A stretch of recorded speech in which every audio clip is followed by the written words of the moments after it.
Well, on the 13th of September this year, President William Ruto took the reins of leadership for the next 5 years. Well, today it is exactly 90 days since President Ruto became the fifth president of the Republic of Kenya. We want to look back at what this new administration has achieved, the hits and the misses, and of course we're keeping an eye on what's in Washington. Remember, the U.S. Africa Leadership Summit is currently underway, where President Joe Biden is expected to host more than 50 African heads of states and government. And the question is, what is on the agenda?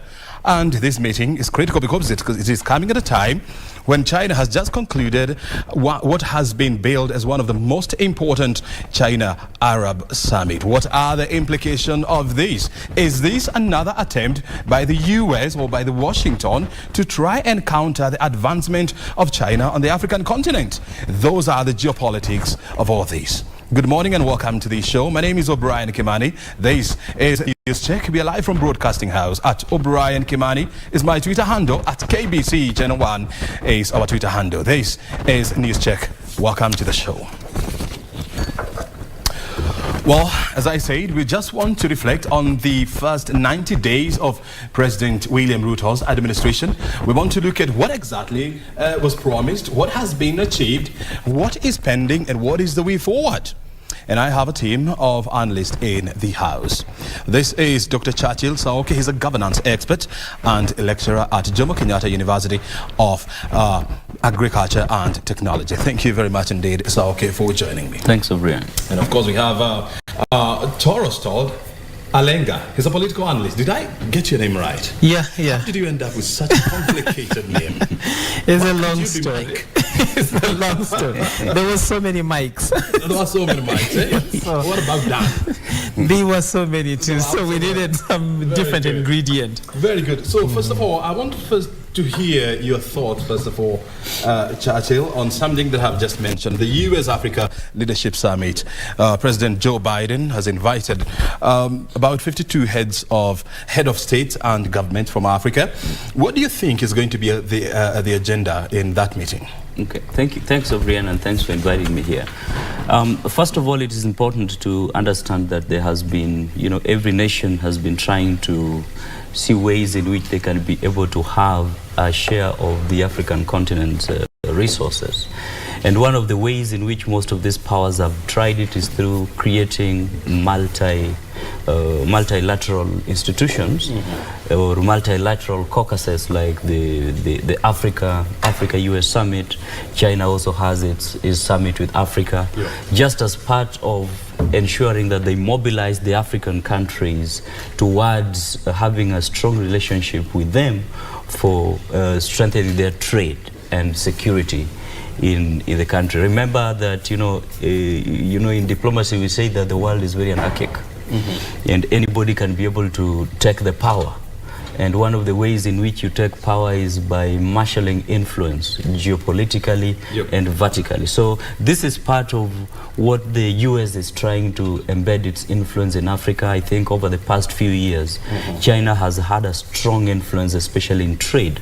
And America is trying to come back, and we want to come back. And you remember during the previous administration, there was a strong focus on manufacturing. And because they wanted to bring manufacturing back to US, and since they had taken a lot of their manufacturing of their products to China, so they maybe part of the discussion in this trade is to negotiate how they can have stronger relationship with the African countries in terms of trade, in terms of security and things like that. And in the long run, you will find that with a strengthened trade, with a strengthened relationship on security, the US will then have more influence in the African continent.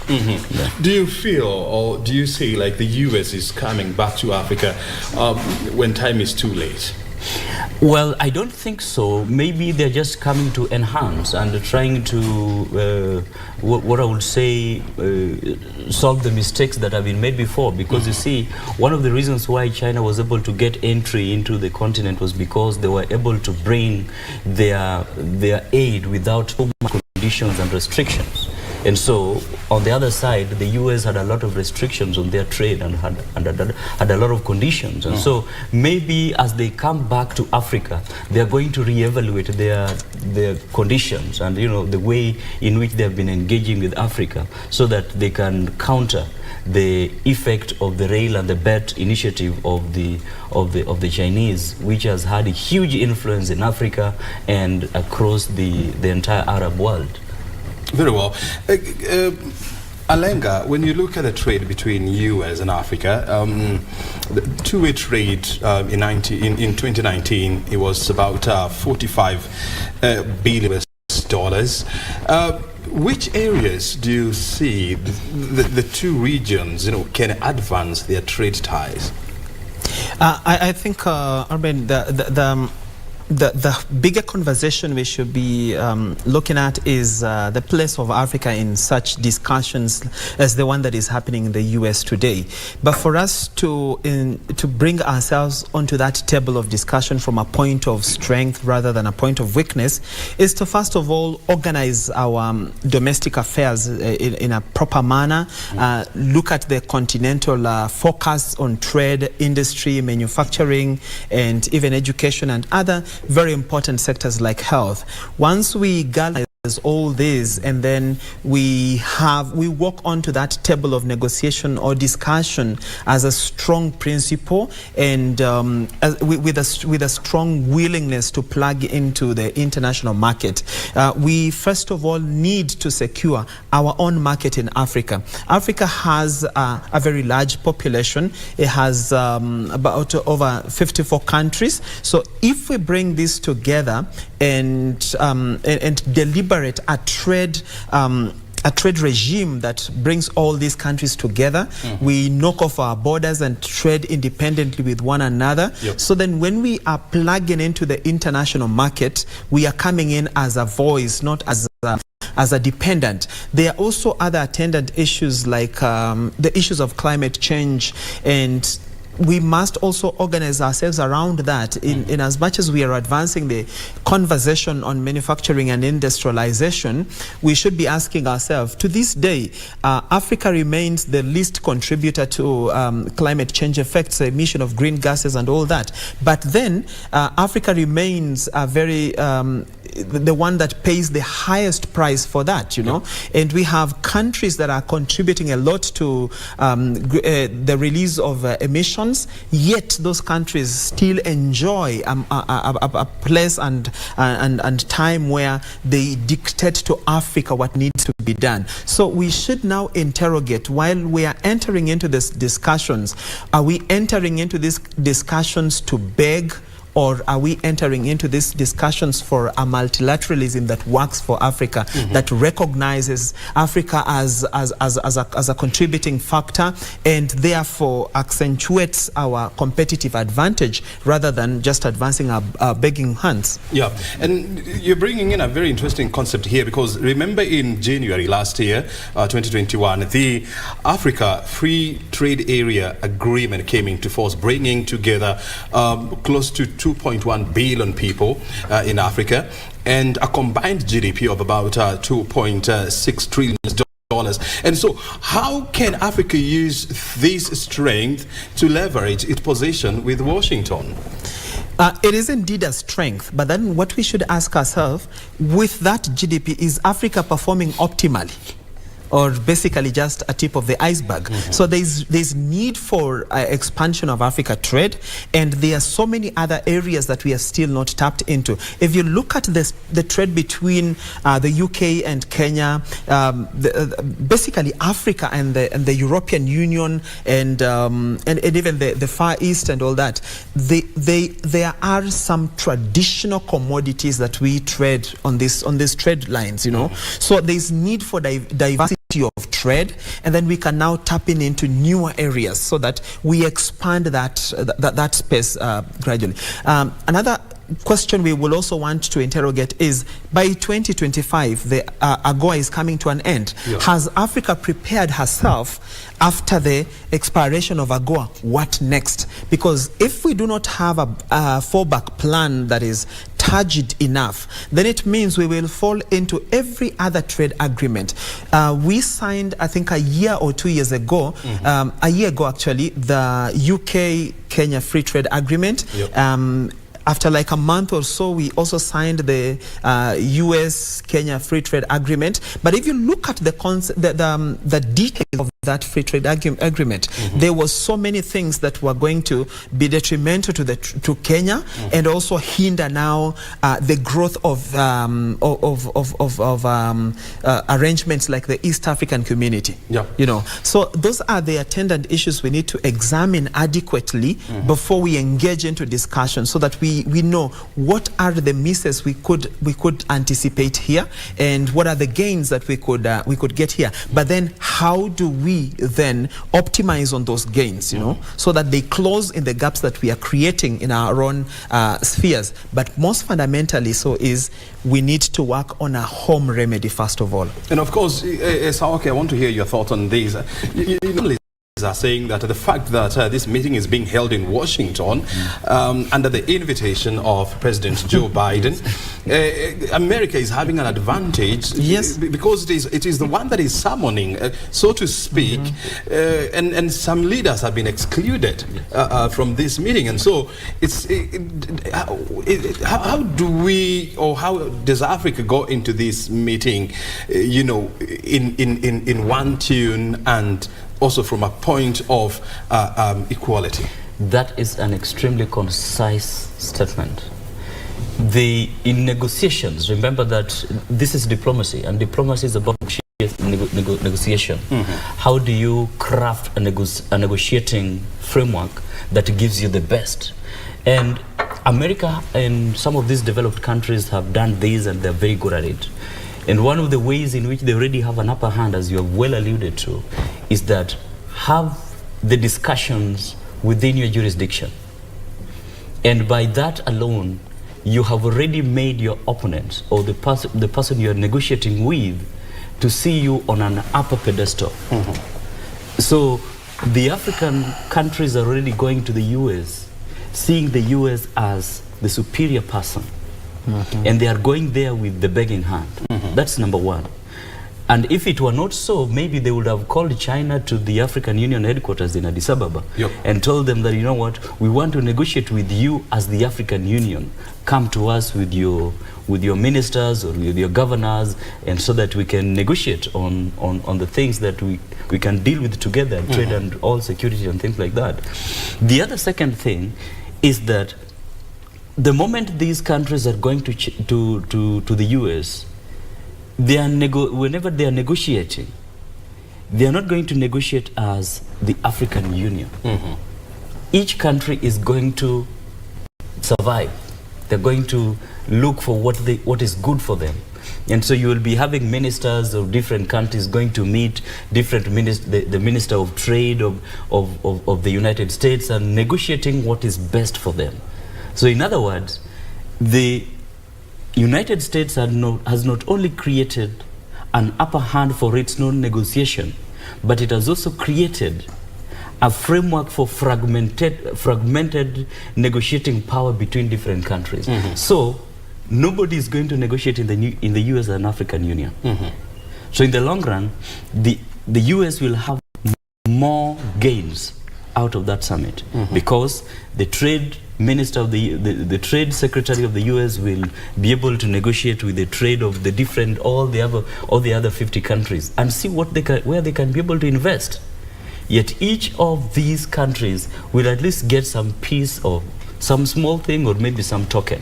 And this is how they do it. So America has already gone into this negotiation with an extremely upper hand. And I think, and as Torosterdt has alluded to, it is important that the African leaders begin to see how best can we leverage even on this big block of GDP, this block of market that you have stated. The only way is to go into the global trade as a single African bloc. And this is the biggest challenge. You're also alluding to the fact that, America has been approaching, specific countries, and luring them with a free trade area agreement. And one example is Kenya. And I remember when the U.S. Trade Representative, Catherine Tai, was in town, she echoed what the former President Donald Trump had said, that the agreement that they are going to reach, or they are entering with Kenya, will be a model for other African countries, and it is going to act as a building block for other agreements with African countries. And so, out of that statement, you can clearly see that the U.S. is not ready to trade with Africa as a bloc, but they just want to go into specific countries and trade with them, and that is somehow likely to weaken the African continent. And Torosterdt, I want to ask you, how then do we as Africa wean ourselves from that exposure and come to the table as a bloc, as a people? There's a very powerful statement that Dr. Churchill brought to the fore, and that is I think when I try to synthesize that, then it poses an indictment to bodies like the African Union. So you start to question what is the strength, where is the strength of the African Union, what is their mobilization power, and where is their independence as a modern organization of states that are standing alone and independent for that matter. So as long as we do not utilize the AU presence as meeting venues for the rest of the world, then we will always be entering into discussions from a point of weakness. So it starts by reinstating ourselves, and if there is a discussion, let's invite them to come and sit with us, because when you are the host, you have an upper hand in discussion. Where I come from, they say when you are the guest, even if the music is nice, you dance while sitting. So when you go to the US, you will dance while sitting.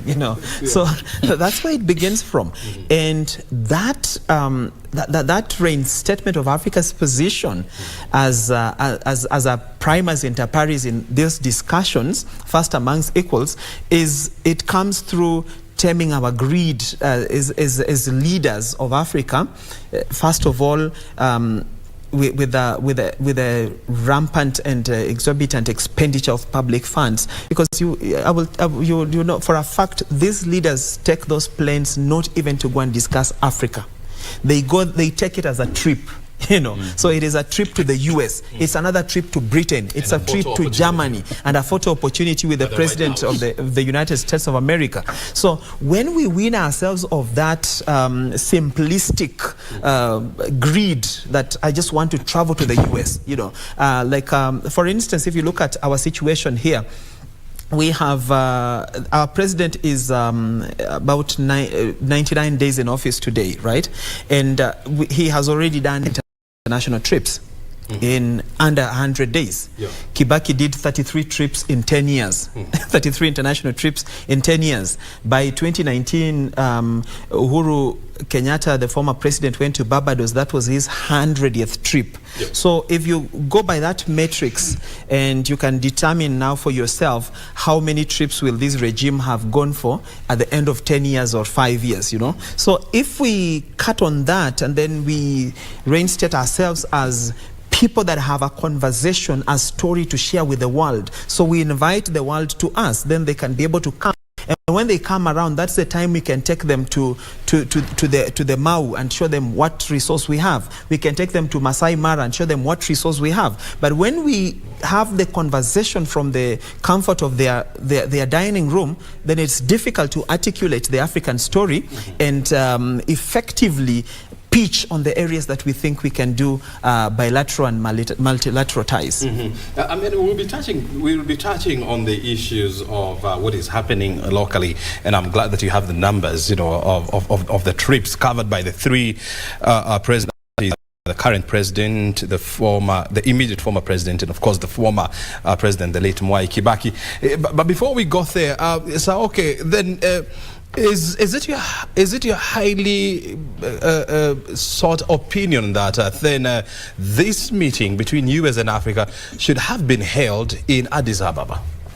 I strongly believe that as a Pan-Africanist. But do you think the US would want to hold that kind of a meeting in a headquarter that was constructed by China? Because you see, it's politics. It's how do you get the best? How do you negotiate for what you want best? Because remember that within the global sphere, the United States is just one of the many countries that Africa can trade with. They can decide and trade, join the UK and trade with the Commonwealth. Yeah. They can decide and join the Arabs and trade with the United Arab Emirates. They can decide and join the Asian countries and trade with the rising tigers. Or they can join China and trade with the Chinese as they have done before. So it's about, are you ready to, this is what we have, this is how we want it, are you able to negotiate with us? So I think that it is a bad idea for Africa to begin to look at themselves like, it is either this country or nothing. The moment you go into negotiation with that kind of perspective or that kind of thinking, you're already losing it. So irrespective as to whether China is the one that built the headquarters in Addis Ababa or not, I mean, there are many other facilities that China built that we are having multilateral institutions. China goes into a meeting in the United Nations in New York, and even if they don't agree with the US, but they still have their representative there. So this is about interest, and it's about the African countries uniting together in one voice to advance the African interest. The only challenge, and most of the developed countries know this, that at any given point, it is very highly likely that the African countries will speak in one voice. You will already see it even of the African Union Commission. The Anglophones will go this side and the Francophones will go this side. And they strongly know that at any given point it will be very difficult. And they then take advantage of that division and divide Africa into pieces. And I want to draw you back to last year when China and US held their first bilateral meeting, and it was held in Alaska, and China was very specific to the US that you are not coming to this meeting from a point of authority. We are here as equal partners. And the meeting and that statement somehow infuriated the Americans to a point whereby the meeting was somehow recorded as a non-starter. Do you see a situation, Torosterdt, where Africa can get to that point where they say, look here, we are coming, you're not coming to us, or we're not coming to you from a point of weakness, but we are coming as fair trade partners? It can happen, and it must happen. That's an imperative of our time, and we must all work towards that. But then for it to happen, there are other antecedent issues that need to be furnished. Like, for instance, let us first of all speak in one voice. Like Daktari said earlier on, that when we go into these talks, definitely every African country is going with their different conversation. There's different things that Tanzania is bringing onto the table. Uganda has their own demands. Sudan has their own issues. We have our own issues. But the moment we come together and harness that capability that we have as a people, the Ubuntu spirit that distinguishes us as a people who are first of all societal, and we are good at coming together. So if we can harness on that and we come together for the common good of the continent, let us support what is happening in Ghana, let us support what is happening in Nigeria, let us pull together with South Africa, Mozambique, Angola, and the rest of Africa. So when we come together, we manage our resources, we have a common voice, we distinguish and demystify our competitive advantage advantage to the nations. That is the only time we'll be able to come and say we are coming into this onto this discourse as a fast among equals. But as long as we are still hidden in our small nations, in our small borders, we will continue to have different and at times objectives that clash with each other. Let's start with even our migration laws. Let's try to harmonize our migration laws so that it is easy for somebody to do trade from here to all the way to South Africa without getting into so many barriers. Let us kill the corruption that is on our border points, so that we have border points that are productive for us. We must always ask ourselves, border points must be treated prima facie as places of revenue, but we must not treat them as places of settling scores. We don't like this nation. The moment you get to the border, then now you face the wrath of that country because they just don't like you and you're a fellow African country. Let's pursue that common unity first of all, because as long as we stand alone in different with different flags, that knocks off the unity that we so need. Look at the European Union. They have managed to come together, and that is why when they go to these discussions, they go as the European Union. When they are seeking something, they are seeking for the entire European Union. You don't see one simple country standing out and making their demands in a particular manner while the other one has a different agenda. When you look at the growth of China influence in Africa, we must ask ourselves, what does it portend for the future? And how does Africa, instead of pinning themselves onto one trade bloc, how do we play around all the partners of development that exist on the table? It's not a crime to trade with China, but as we are doing that, can we pursue another line with Britain? Can we pursue another line with Oceania? Can we pursue another line with the greater Europe, so that it is a diversified approach that we have, not just a single line, so that you realize this country, maybe in the era of this particular president, they were for China. So you lock yourself there, and that is, I think it is thinning our opportunities on the table. Yes, you wanted to say something. And just to add on to that, one of the countries, or the European Union is one of the regions that the United States has admitted over and over again that it's very difficult to negotiate with, and specifically because this is a region that have established themselves in a very strong way and go into global conversation in one voice. And one of the things that Africa could actually leverage upon and take advantage moving forward is issues to do with infrastructure. I mean, you look at how Europe is interconnected to an extent that you are able to move from one country to another. The moment you get into one country through even the Schengen, you're able to move into another country. It eases movement. Look at Africa. For you to go to Algeria or Morocco, you have to go outside Africa to come back to Africa.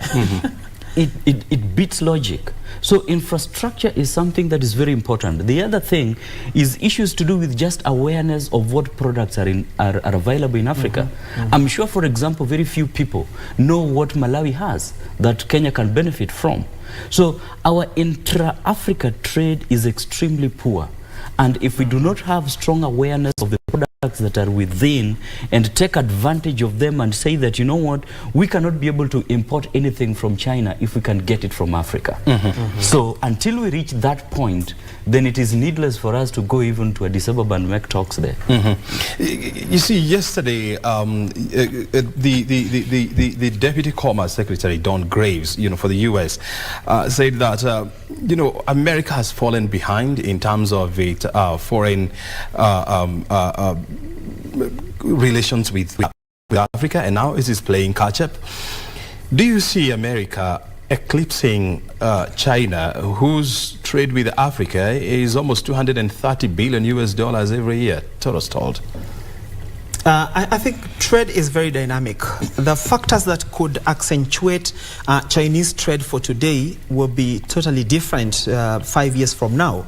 But what is going to hamper or hinder the growth of the continuous growth of Chinese trade with Africa is the objective of the Chinese trade itself, and then secondarily, it's their loan regime, you know, because many countries are now walking away from the issues of loaning to development partnership, you know. So how do you pair with a certain country so that you act as trade partners rather than people who are just coming to get a grant or a loan to do a project? In the next few years, we're going to find a problem with many African countries that have dived into China for their easy money, having a problem paying these loans. Like even our own country, we are having a quagmire on the loans that we have with China, and much of that conversation has remained very hidden, that the common person does not even know what exactly is the issues around these loans. We have had conversations here and there, like every Kenyan being born today owes the China around 80,000 or so. But those are just grapevine conversations. We do not have the nitty-gritties of these discussions to understand exactly what is the depth and the length of those commitments. So once we are still in that period of you know, straining to even pay for the projects to pay back, then it will definitely at some point hinder the trade that is existing between China and Africa. Number two, when you look at that particular trade, when I said objectives, it was basically a way of China trying to outsmart America and maybe Europe and try to show them, hey, we can also get here and make a fortune from here. So many times we say, do not start a business venture because you want to teach someone a lesson.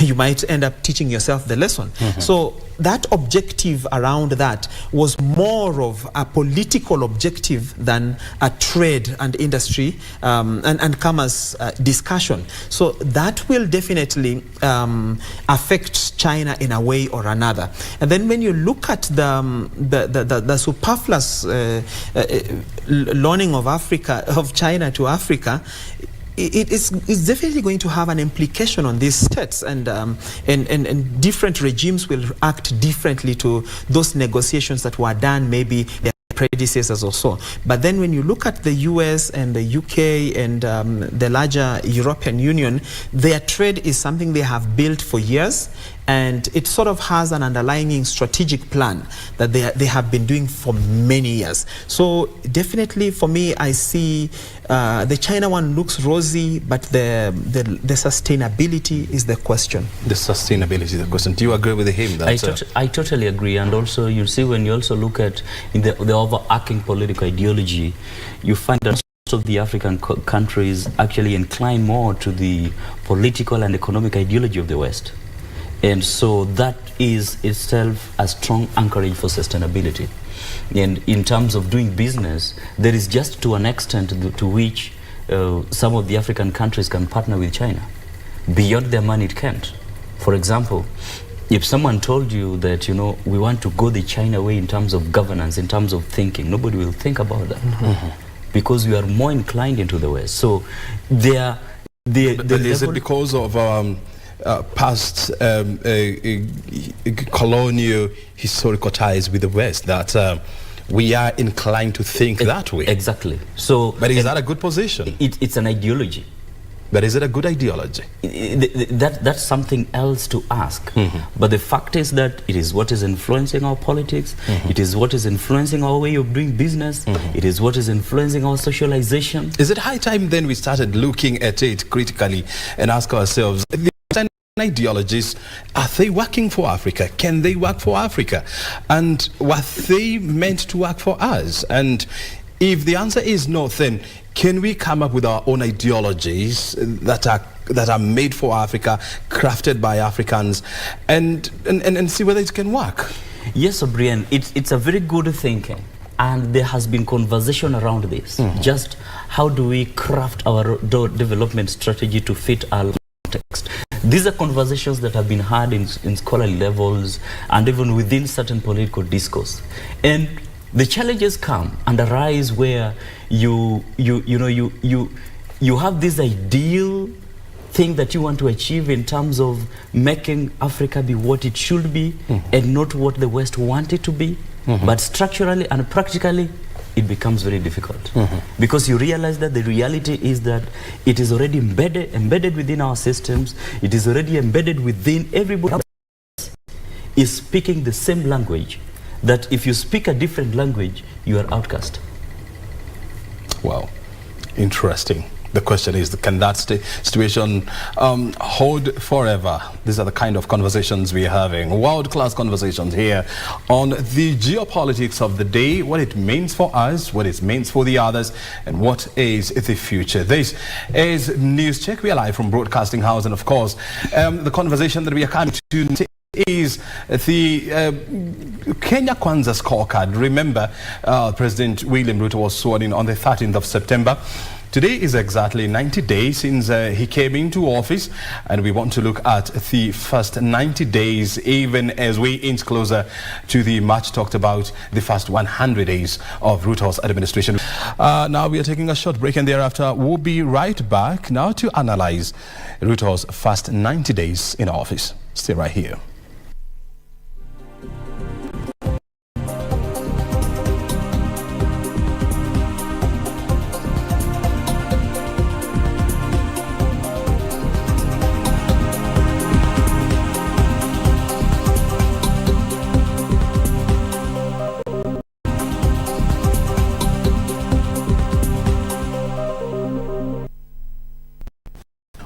Welcome back. You're watching us live from Broadcasting House. This is News Check with me, O'Brien Kimani, and political analyst Torosterdt, Alenga, and Dr. Churchill, Saoke, a governance expert and lecturer from the Jomo Kenyatta University of Agriculture and Technology. We are tracking the global happenings, not only how they impact the world, but how they impact us. But now we want to come back to the country and, of course, look at how the first 90 days of Kenya Kwanza administration, whether they have managed to fulfill the pledges they made. I want to start with you, Torosterdt. When you look at the last 90 days of President William Ruto, what conclusions do you draw? I think it's pretty early to fairly judge the Kenya Kwanza administration. Putting so many things into perspective and contextualizing the whole thing. Number one, this was a transitional election from one regime to another, but we cannot take away the fact that President William Ruto had been part of the previous administration. Clearly, he knew the corridors, where to go and where the lights are, to switch on and illuminate the room. So and then also we had the controversy around the election, which took us into the Supreme Court and all that. So that also ate into his time of settling down. And then we had issues that were plaguing the country, like insecurity in most of the pastoralist regions. We had drought and famine in most parts of in about 23 counties. So there was a lot to settle down to. However, there are a few things that may have actually happened by now, and based on those things, then we can actually evaluate the administration and say what direction we are going. For the first 90 days, we have seen a lot of things happening in the space. Number one, which I want to really appreciate, is the announcement that the president made yesterday, that there are plans to grant statehood to the Pemba community, as lived in the country for many years, many decades, without being nationalized as citizens of the country. In this time and age, we should not be having a community being disenfranchised in terms of getting basic services because of their statusness. And I implore the president to extend this even to the Nubian community, the Pare community, and many other stateless communities, so that they also join the Shona community that was recently granted their status as citizens of the country. So when we look at that's a very good thing that has happened, and then we look at other issues like what the president promised in his manifesto. And the biggest question today we are asking ourselves, or rather I'm asking myself, is where did the Kenya Kwanza manifesto go to? Because if you have listened to the president since he took over, and even culminating to yesterday, the president has actually given us new promises. So there is one manifesto, we have not touched them. On top of that, we are being added more promises, until some Kenyans on social media were saying the president should actually have a docket for promises, the one that specifically handles. There should be a CS for promises. I just want to re-emphasize what you have said, that it is still too early to rate the performance of Kenya Kwanza administration. That is a fact of the matter. I think in about 3-4 years' time, that will be adequate time for Kenyans to sit back and say, so far this has managed, we have managed to do A, B, C, D. But we can gauge it based on what was promised in the first 100 days, and that's what I want us to alienate ourselves around. Exactly. One of the issues that President Ruto promised Kenyans in his first 100 days was the reduction in the cost of living. Churchill, do you feel that has happened? Well, I think, I also agree that it's also too early to give a scorecard to the president because of the time. And but then also when we look at the first 100 days, some of the promises that may have been made by the Kenya Kwanza administration, remember that politicians at the time when they are always campaigning, they'll always give every extraneous promises to ensure that they win for the votes from the people. And they are never really into thinking of how some of these promises are going to be implemented when they take the reins of power. And this is one of the challenges that I think the administration is facing, because there are a lot of promises that may have been given, and it gave Kenyans a lot of high expectations. And to an extent that some of them, like for example the cost of living, it was not possible for however genius you may have been to reduce the cost of living immediately within the first 100 days, considering the circumstances upon which the cost of living in Kenya was rising. It was a global issue, and I think this is one of the things that may have been should have been appreciated by the politicians at the time of the campaigns, so that you don't put a cap within the first 100 days, because it's impractical. And the other thing that I find which also has made people also less expectant is also maybe even the whole concept of the whole government, which is the hustler. There was a lot of expectations of people that this is a hustler government. A hustler government, in the imagination of people, there are those who thought that this is a freebies government, which is not practical.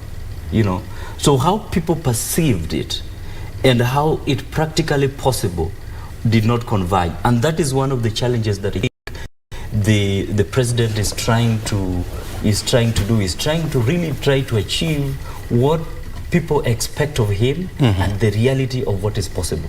It is not possible. He realized that, for you to reduce the cost of living, you needed to put some subsidies, like what was already there for the fuel subsidy and even the education subsidy. And how do you ensure that, where do you get this money for subsidy? You have to ensure you generate these finances somewhere.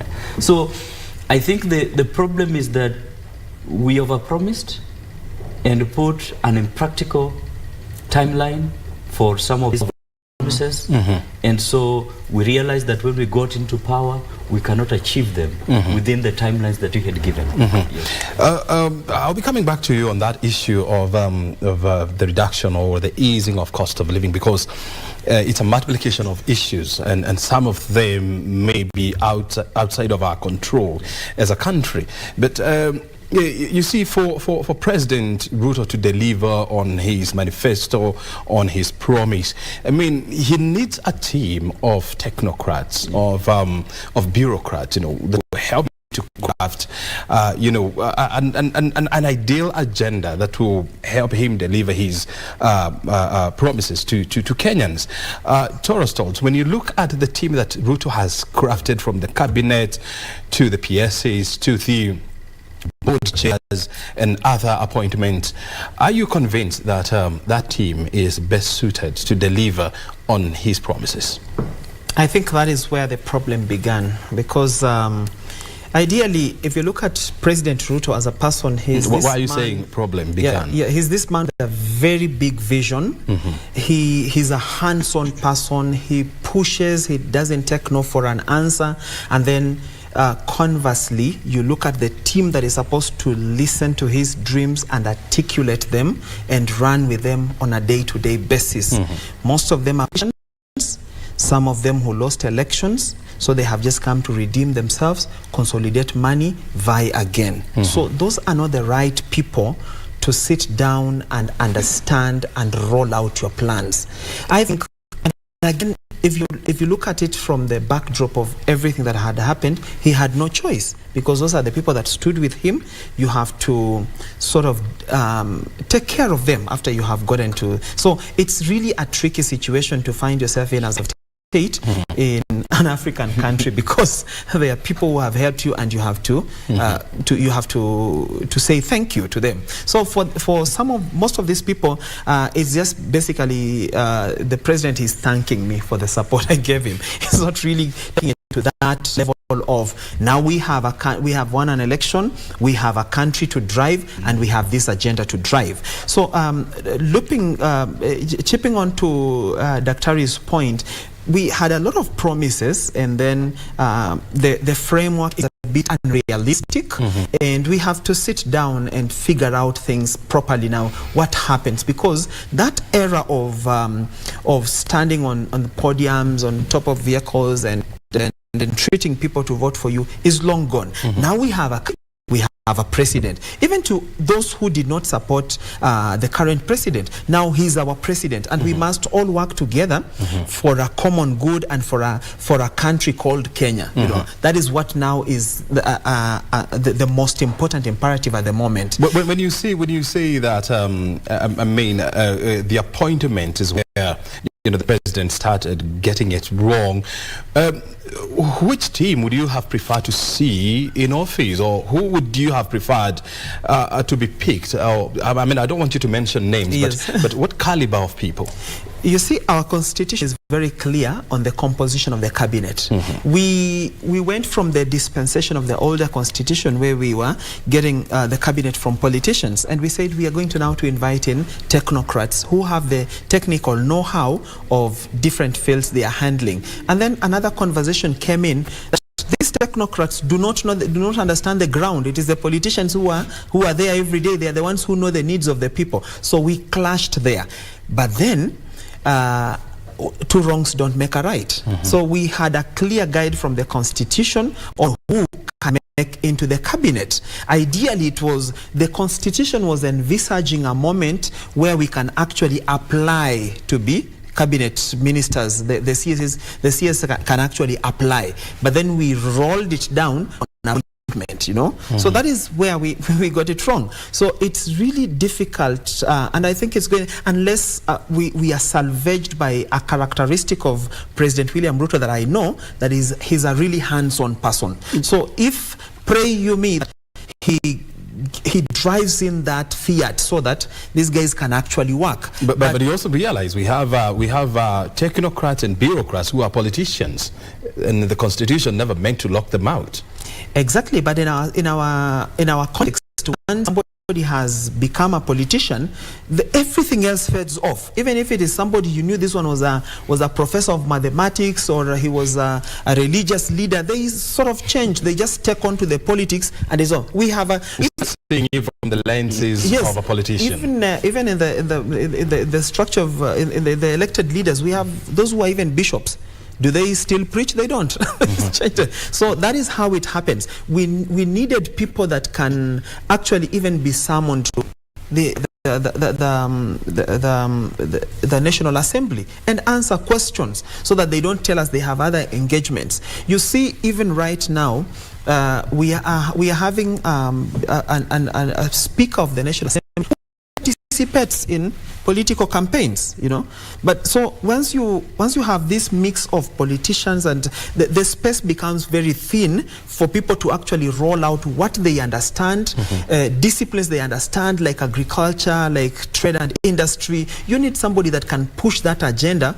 They can write those papers. They can, you know, from a point of neutrality, present it to the nation and say, this is what I think, this is where we should go as a country. But now, when we put in the political interests, the whole conversation of the leadership of the cabinet disappears, and we just remain with politicians who are maybe propping themselves for the next election, and there the whole objective gets lost. But we must also interrogate another thing, which is the structure of the regime of the current president.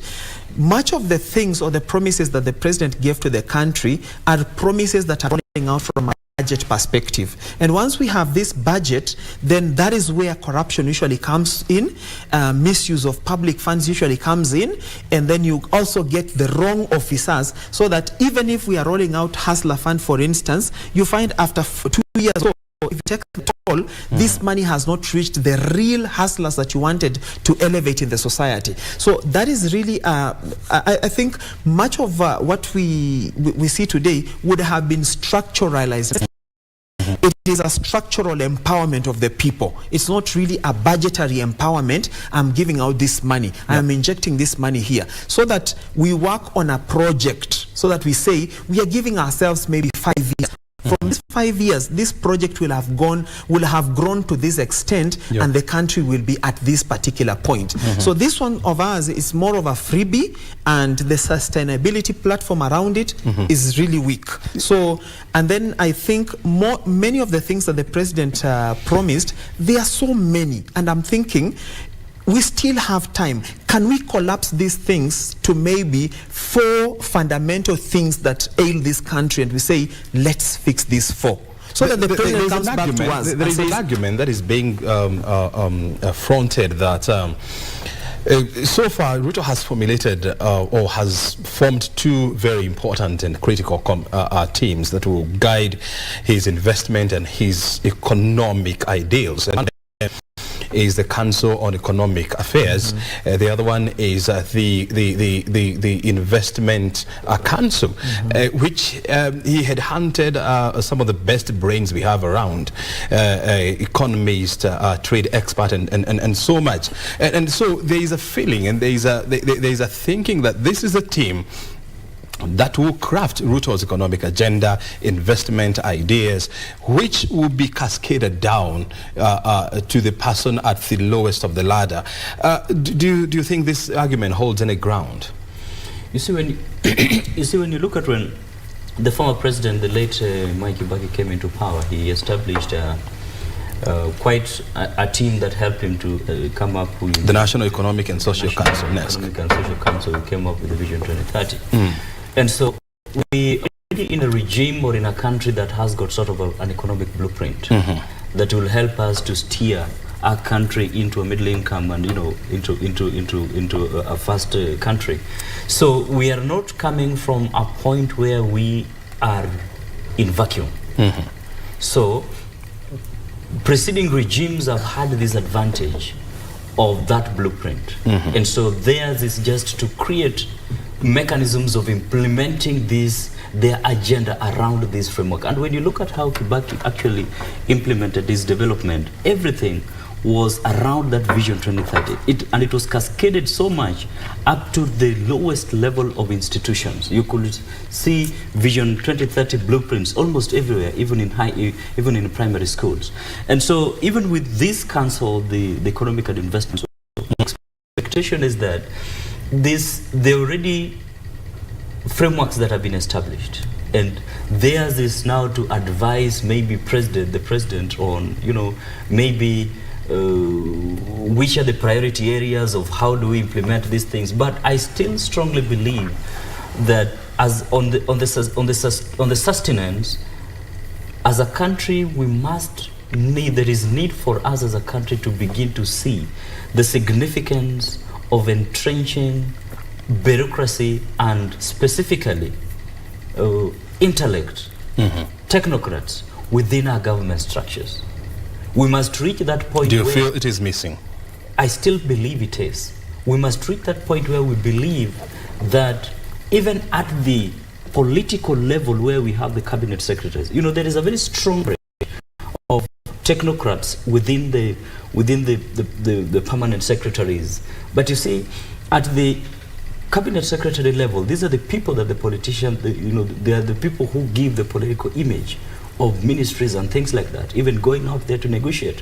Are you able to have people who will go to negotiate in the United States and see value for what Kenya needs and not value for what the money that they're going to get in their individual selves? So that technocrat aspect is very significant in the sustainability of the governance of our country. And Kibaki himself really leveraged upon that, and that made him to benefit a lot. I have a lot of, for example, I got a lot of expectations of the current CS for finance, because he was Professor Ndwando. Exactly, because he was one of the biggest brainchild. All the other faults aside, but he was one of the other very key strong driver of Kibaki's regime on the economy. And these are the kind of brains that the president could leverage upon. And if he has as many of these people as possible, even some of those economic councils and investment councils that he's coming up with will become meaningless. And I like the fact that you have talked about the appointment of Professor Njogun Ndongo, who is widely recognized as a man behind the high financial access in Kenya, and he's renowned as a man when it's as a great man when it comes to microeconomic management, as well as monetary and physical formulation issues. So when you have this kind of a person, at the helm of economic and financial formulation, policy formulation, then do you expect anything if anything is to go wrong? I expect him to deliver, because this is someone who is coming not with a political capital. He's coming not because he has some political backing, but all he has is to deliver for His Excellency the President, and to deliver on the mandate. And these are people who are able to tell maybe even the President, what, we promised this, but it's not possible. Or the people want the Hustler Fund to be free of charge, but it's impractical. It's not sustainable. We have to craft something that is sustainable. And you know what? The politicians will ordinarily want to go with what people want. But what people want is never what can work for government. It's not what can drive a nation. You need somebody who can take that populism and that popular idea and bring it into a technical state and become implementable into a sustainable program that then drives the country forward. And one of the promises that President Ruto made was the rollout of a fund dubbed the Hustlers Fund that will be given to small and medium enterprises to help them drive their businesses, to help them with cash flow. This has actually happened, even though it is coming at a cost. Why do you think there was a turnaround in terms of lending these funds for free, and now it is being given at an interest rate of 8% per annum? I think there's no free lunch. So it's just for the hustlers would have actually understood that this fund will have an implication, and also the issue of doing it like a loan so that you have to repay incentivizes the recipient therefore to work with this money, because they know if I have borrowed 500 shillings, I need to repay it in this particular period of time. So if I don't put it to good use, then at the lapse of this period of time, I will not have some surplus to pay with. So that is pretty good. But my concern about the Hustler Fund is the legal framework around it. I have the question of that shillings, where did it come from? You know, what vote head did it come from, and where was it deliberated? Because we understand even CDF or National Government Affirmative Action Fund and all the other kitties that are available, they all pass through the parliament. The parliament discusses them, and then they set the limit of maybe this is what is available. Treasury also confirms what is available. So this money that was just thrown into the economy, 50 billion, where did it come from? And what are the other mechanisms around the fund? And there's also another introduction of something that was said, like if you borrow, there's a percentage that is now deducted for your own savings. So what are the procedures of reclaiming these savings when maybe after 5 years I want now to get my savings that was being shelved away for me? Where do I go to? Which office do I apply? Do I go to? How do I, what are what is the DIY around the whole thing? So there are questions that need to be answered, and the way our governments do things, they shroud everything in mystery so that even the good things are, you suspect them. Like somebody says, in Kenya, we are used to things being wrong, so that when they are right, you ask what is wrong, but what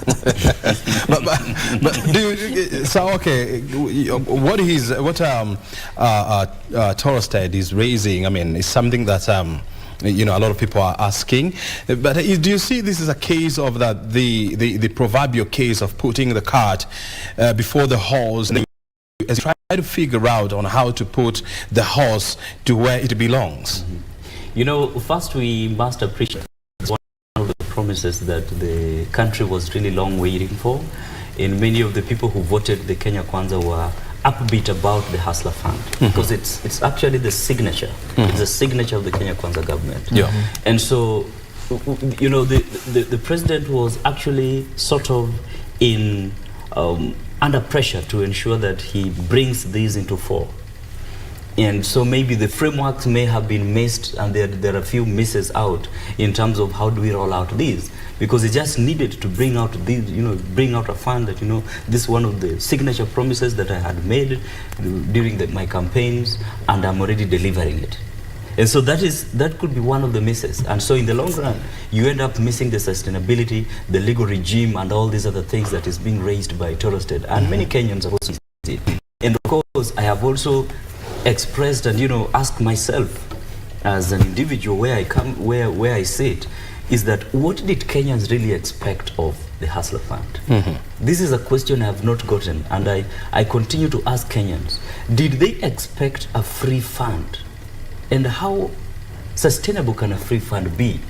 How many people can a free fund fund? So I don't know what people really expected. But I think it's because of the promise the overpromise that was given, that raised the expectations of people that this would be free, to an extent that if an interest was brought, it then made people to begin, and maybe people expected big money, like 50,000, 100,000 and things like that. So when you began giving them 500 and 800, they felt, this is like, Fuliza is better. I think those are expectation issues and also sustainability issues which the fund managers need to look on and see how to make it better as they advance it, so that they see how they can make it reach the aspirations. Can we for a moment, look at the brighter side of the Hustlers Fund, even as we grapple with the issues of the processes and legal position of the same. Let's have a look at, first of all, the impact this fund has had on our economy. And I was just looking at the latest numbers where the PS for, the CS for cooperatives and micro small enterprises was saying that close to 8 billion shillings has so far been lent to small and medium enterprises. What is the impact of 8 billion shillings being given to small enterprises? People who people who wake up and they go to Wakulima market, they buy a stock of 3,000 shillings, 4,000 shillings, they come, they sell, they get, that is their cycle. One of the immediate impacts will be there is money in circulation.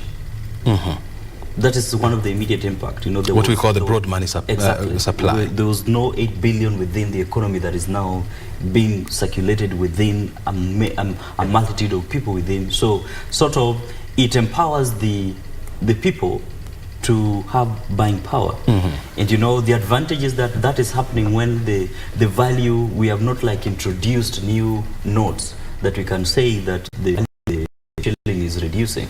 So that's one of the advantage of this. And the government should actually do much more so that, especially, and I think they already had started the issue of even trying to pay for some of the pending bills. That's one of their, those are some of the initiatives that they should even focus even much more. Other than this, it makes the circulation of money be increased within the economy, which then adds value and make people have more buying power and be able to cushion themselves from the high cost of living. Torosterdt, I mean, do you think the small businesses are really concerned about the legal processes of setting up the Hustlers Fund? Aren't they more concerned about whether they can access this fund and on their businesses?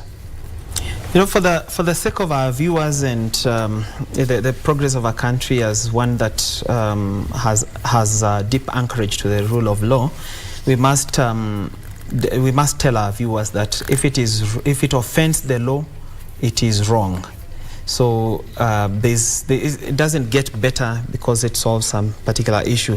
And then getting back to the question of how effective it has been, I think it is difficult to actually determine whether the Hustler Fund has been effective or not. The Hustler Fund is being dished out by the government, and data around it is being supplied by the same government. So there's a biasness that doesn't give us a true picture of how things are. I wish the government would have engaged an independent firm to try to find out the effectiveness of that firm. But again, it is too early to do that. And then when you look at what particular demographic was targeted in that fund, then the question arises, does this fund go to the real demographic that was anticipated in the fund? Does it really go to the hustlers, or it is maybe Churchill and I can actually dial *254# and we contribute for our mzinga on weekend, and then we plan how we will pay back on Monday. So those are the issues that need to be demystified. Is it really going to the real target? And then what was the intention? The intention was to start and to support small businesses. Is it really being there?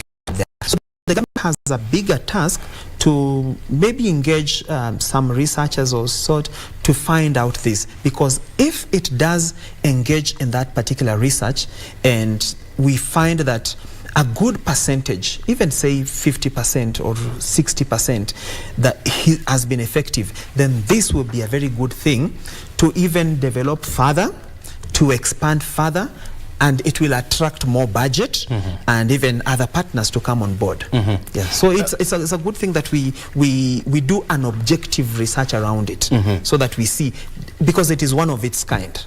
There seems to be a consensus that number one, the Hustlers Fund was a masterstroke of a genius. I mean, it's a brilliant idea. It can revolutionize, the money circulation in this country, that can help people that are struggling with small businesses, to get a kickstart.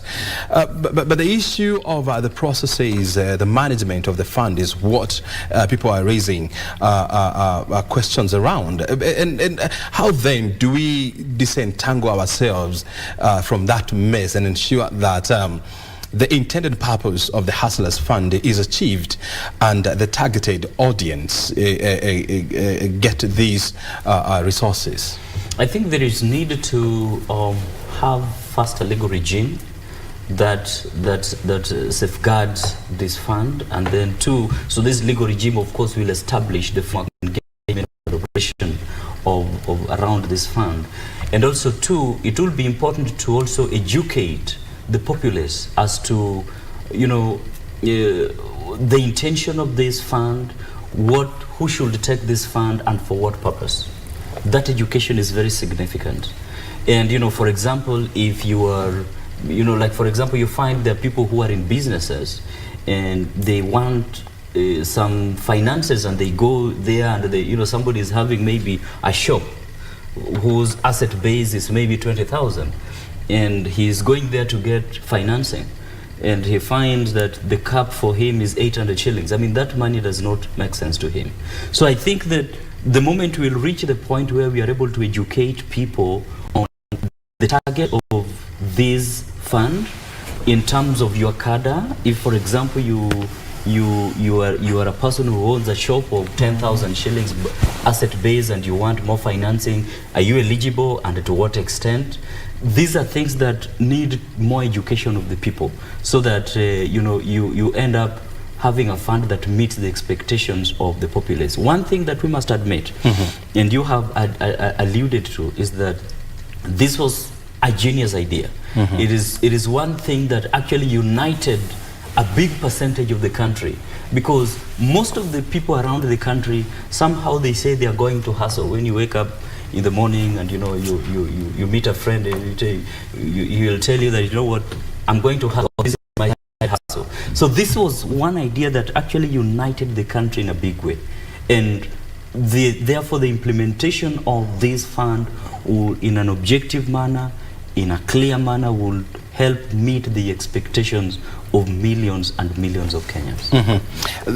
Let's also look at the issue of the affordable housing, which you know, the president has been very, very passionate about. And now he's saying that the government will now strive to help in the construction of 250,000 units per year. I first of all want to hear from you, Torosterdt. Is this achievable, number one? And number two, for it to be achievable, I think affordable housing is achievable. The specific number given per year is not achievable, because that means you'll have to construct around 750 houses a day. Churchill, you're the mathematician. Yeah, it's about 750 houses a day. So it's clearly not possible unless we will employ some magic strength. However, the real issue about affordable housing is, tell us what is the minimum unit we can get, you know? If it is a 2-bedroom house is the minimum, or a 1-bedroom house is the minimum, that's fine. And then number two, we go to what is the average monthly payment? Yep. Then once you get the average monthly payment, then you ask yourself, well, maybe I am 40 years old. Yep. So if I'm paying, let's say, 2,000, I'm being deducted 2,500 per day, per month. So how many years will I need to clear my mortgage with the government? And as we know, around the mortgage law and all that, is that when you defer, then the property shall be seized, and it doesn't matter up to what point you had paid. So if you solve those details around it, then citizens can now decide, based on the working years they are remaining with and what is their average income, are they able to get onto this product. But as it were, it is a very fantastic project, and it will go a long way in changing the country and giving people, especially those who could not dream of owning a house, the opportunity to do so.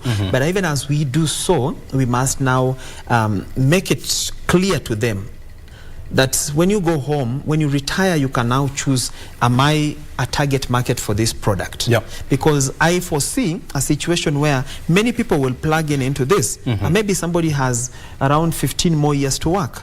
That repayment of that mortgage will not work. So when you now retire and you can no longer furnish this mortgage, what happens to you? Do you become homeless?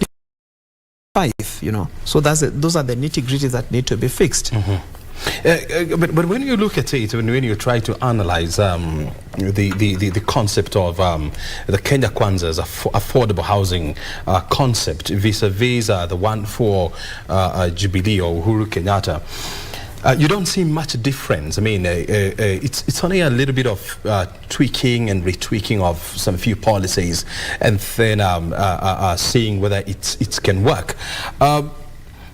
Do you see us, first of all, getting to a point whereby, as a country, we can deliver 250,000 units, and according to the mathematics that you have done, you're talking about 700 houses, per day, and of course, I mean, it's doable. China can do 100,000 units of houses on a daily basis. But what do we need to do, bearing in mind that we are not China? Well, I think that it's first we have to admit that this is one of the projects that the current administration has taken over from the previous one, and it's continuing on with it. And I think it's going to be pretty easy for it to, because there are no other new regimes or newer frameworks or newer policies that need to be brought into place. You only need to move on from what the previous regime had, where the previous regime had left. As you could see, the former PS could be able could take the President Ruto across some of the projects that have already been completed and launching some of those projects and telling them the ones that are in progress and things like that. So I think that with that kind of mindset, you find that it's something that is something that is highly achievable. In in this kind of when you're looking about infrastructure development, this is one of the areas where you can't be as ambitious as you can. Yeah. You are allowed to be as ambitious as you can, and the more ambitious you are, the more you draw, even attract partners to join you and help you. And the other advantage is that this is one of the promises that the populace, especially those who voted for President Ruto, do not really have a lot of expectations. So, the president is not too much under pressure. Because each and every person, when you get a job, you are looking up to getting your own house.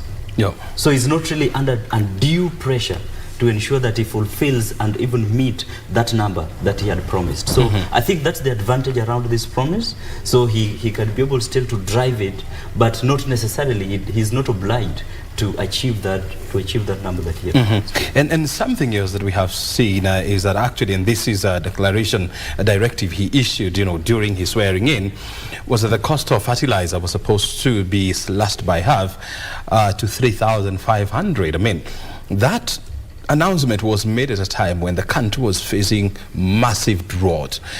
Do you think has had any impact, and do we really need to reduce the cost of fertilizer in this country, or we need to invest more in irrigation projects?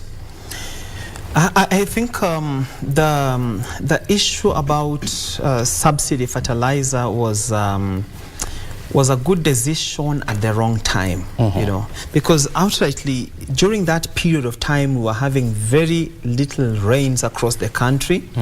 There was famine, there was drought and hunger and starvation, and then into this starving population, into this hard, dry, cracking ground, you put fertilizer. For what purpose, And then we need to revolutionize or relook our agricultural methods, and also agriculture as a means of feeding the nation and as a means of providing revenue for the country through agribusiness and all other ventures. So importantly so is the need to diversify our agriculture so that we have diversity of crops. We have diversity of farming methods that map to each particular region based on their environmental issues. We have extension services, agricultural extension services. We have research in agriculture being empowered, entities like ILRI, CALRO being empowered so that they come out and answer questions pertaining to agriculture effectively. And so by so doing, then you wholesomely address the issue of agriculture, other than just picking on it piecemeal into things that may not really map and close the gap that exists effectively. But as I pointed out earlier, most of the issues that the president puts forward to solve the problems we are in are always budgetary issues, and that's where I have a problem. It's always budgetary, and we know our imprudence with money in this country. So then today, if you sent out a research, if you commissioned a research to find out, did the subsidy fertilizer reach the farmers?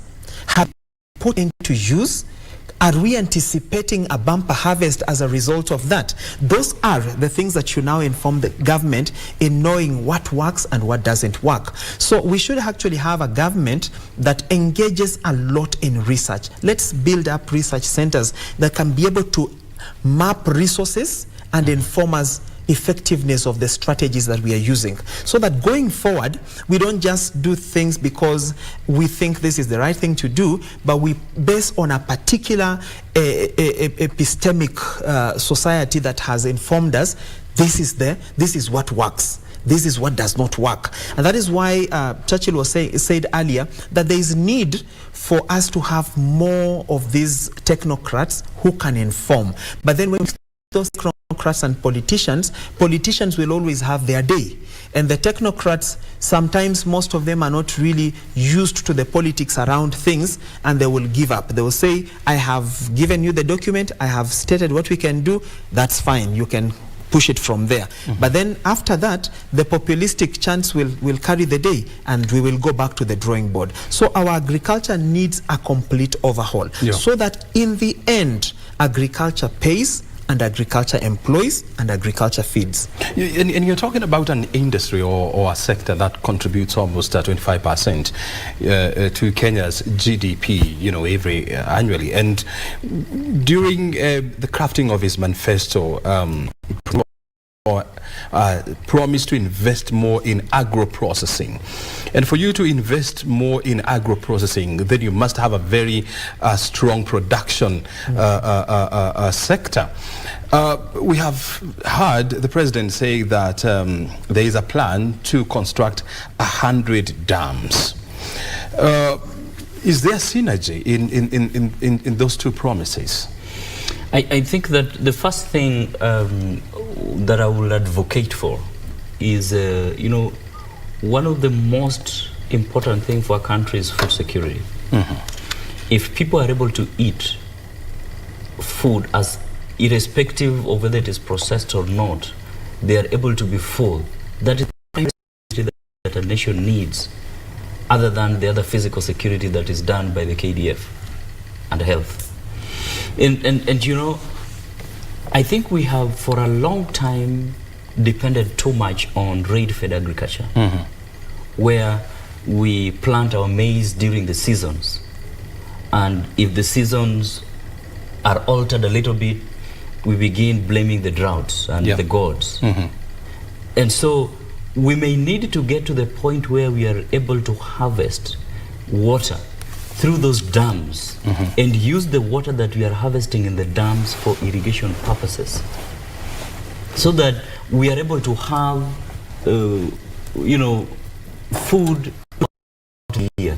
For me, this is one of the most practical ways and immediate ways in which we can salvage our food security in our country. The question around planting trees and to help drought is good. It's good, it will solve climate change, but that is a long-term strategy. It's an extremely long-term strategy. The immediate short-term strategies for us to collect all these waters. Today you have seen how it has showered and the waters are going into the drains. Then soon we are going to have drought, and again we'll be crying to our gods. Yet we had a chance to collect all this water and use this water for what? For irrigation purposes. So this is for me one of the things that I will strongly advocate for. And the other thing is that we need to create a mechanism that promotes the farmers. Because not until a farmer in Kitale sees that there is value in producing maize, then we are doing nothing. Today you talk to a typical farmer in Kitale and in Trans Nzoia, they'll tell you that, it's needless to waste your time planting maize. You rather wait for the maize that come from our neighboring countries and do business with it. That's a very dangerous. We must find ways of promoting our local production and our farmers to see value in putting their money in their agricultural products. The other issue that has generated a lot of conversations and talks is government's lifting of the ban on GMO, a ban that has been there for the last 10 years. The jury is still out on whether this was a good or a bad decision, but I want to hear from you. Was this the right time to lift that ban? And as a country, do we really need to go the GMO way? I have always suggested that our governments should be governments that speak with the people rather than speak to the people. So the issue around GMO would have been better handled if the government had a conversation with the people to iron out the nitty-gritties around GMO. Yeah. As it were, GMO as it has been sold to Kenyans is like Kenyans have that ordinary Kenyan has an imagination that it is maybe something that is going to be developed in a lab, that they are going to, that is not even a plant, it's artificial, and they want to feed me on it. But actually DNA, the GMO in its true sense is, like if you take, like, let's say for example, grow in Kajiado where there's little rain. So the scientists will take that cactus and study what particular gene on the structure of cactus allows it to grow in Kajiado where there's no rain almost the whole year, so that they take that particular genetic capability and paste it on a maize gene, so that they enrich that maize, and then now these maize seeds can actually be grown in Kitui, and they will grow to fruition even with minimal rain, so that that particular gene that was in the cactus responds now to these conditions where the maize crop is being grown. So to this end, then I suggest I would have really liked a situation where the government would say they have lifted the ban on GMO. However, they are allowing our research organizations to develop those crops here and give those seeds to farmers so that our farmers can grow them and we harvest them, other than bringing the already harvested crop from whichever country where we do not know what was their GMO regime, So that is where the problem is, because we may not know what did they do there. And at that point, then our scientists and researchers are not in a better position to understand what was the process around this particular crop from growth to the time it has been harvested and brought to us here. But there are also people are saying that, and of GMOs are saying that we're going to have a proper branding system and processes whereby I'll have a choice to buy non-GMO or GMO food. But as a country, I also want you to comment on the same. Is this a route that we can pursue? Even if we are branding, but let that be a culmination of our domestic efforts. Let our researchers do the research here and inform us here, so that we don't ship in what has already been done elsewhere. That will kill that suspicion that Kenyans have around things, so that we will find it as a solution or as an alternative to the organic food. And then also, I think let's allow our researchers to also grow, in the sense that we are setting up these research firms, these research entities which are government owned. But what are they for? They are for offering solutions at times such as this one. Churchill is from the JKUAT University, which has just come out with a very interesting farming method. They are using, they call it the membrane. And they have tested it in Makueni under harsh conditions, and they've been able to grow a crop, and they have been able to harvest it, and that shows that it works. What if we empower such initiatives from our universities and our research entities, so that, as Dr. Churchill said earlier, we don't only depend on rain-fed agriculture, but we diversify the whole thing. And then by so doing, then we automatically find ourselves at a situation where we can feed the nation, and we do not have to even get into conversations around GMO, because our alternative methods will be able to suffice. But as it were, let government communicate effectively what they intend to do, how they are doing it, because it is always in the how that people become suspicious. Because I can see time is really gone, and we have to wrap up this conversation. I want to give you to make your final case, and I want to start with you, Dr. Churchill. What would you advise the government, if you are in a position to do that, in a bid, number one, to realize its promises that it makes to the people, and number two, to help this country move forward? Thanks, Brian. It's important first for government to appreciate that they're already in place. They have the mandate of the people. People are looking forward for their leadership, and there's need for unity within the political discourse, so that the politicians are able to unite the country and continue healing the nation. Remember, a healed nation is part and parcel of moving the country forward. I mean, this is not the time that we should be talking about each other, talking about this politician saying this, that politician saying that. We are taking each other back to the campaign periods. We need to work together, and there is need for the political class to unite in one cause and drive the development agenda of the nation moving forward. At this time, many of the citizens are, they are suffering. They want something that will lift their livelihoods and make them maintain their life in the wake of high cost of living. And that cannot be empty talk. That cannot be war of words amongst the political class. Yes. Torosterdt. I think the only thing that stood between Kenya Kwanza government and fulfilling their promises was the mandate of the people to lead the country, and that has been given to them. So I just would advise the government that all those things they promised in their manifesto are doable, and if those things are done, Kenya will change. In the next 5 years, we'll be talking about a totally different story. But if we anchor ourselves so much into politics than working, then we will get ourselves back at the same place. But finally, if it is possible, the government of the day can try to collapse their promises into about 4 issues or 5 issues that they will give priority, and Kenyans will see that the government is working. Very good. Alenga and Saoke, thank you very much indeed for joining us this morning, and of course for helping us with your thoughts, and we highly appreciate your time. Thank you so much. Asante sana. All right. Well, we're coming to the end of News Check this morning. Thank you very much, actually. Well, it is still morning.